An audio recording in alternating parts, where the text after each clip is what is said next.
ఏం చేస్తున్నావా? ఏం చేస్తున్నంటే నువ్వు ఎండి చేపల కర్రీ బాగా పుల్లగా ఉందని చెప్పినావు కదా.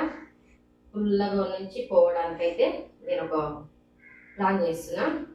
ఈ ఎగ్గులు అయితే ఉడకబెట్టినా కదా, కొంచెం ఆయిల్ వేసి ఉప్పు కారం వేసి ఫ్రై చేసేసి అందులో వేస్తే కొంచెం పులుపు అనేది తగ్గుతుంది, టేస్టీగా ఉంటుందని చెప్పి అయితే ఇలా చేస్తున్నా.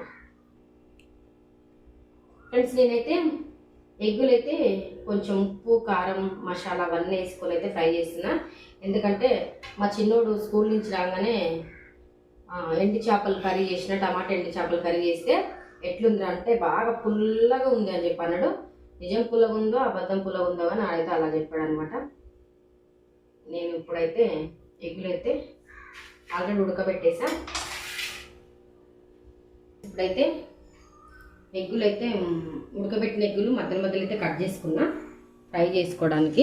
ఆ కర్రీలో కలుపుతాను అనమాట ఈ ఎగ్గులు అయితే. నేను ఆ ఎగ్గుల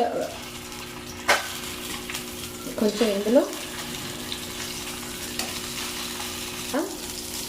అలాగే కొద్దిగా ధనియా పొడి వేసుకొని ఫ్రై చేసుకొని ఆ కర్రీలో అయితే కలిపేస్తాను. ఇప్పుడు నేను కొద్దిగా పైన అయితే ధనియా పొడి వేసేసుకుంటున్నా. ఇలా కొద్దిగా ఫ్రై చేసేసుకొని ఇందులో కలిపేసుకోవడం. ఫ్రెండ్స్ చూడండి ఎంత బాగుండినా, బాగా టేస్టీగా.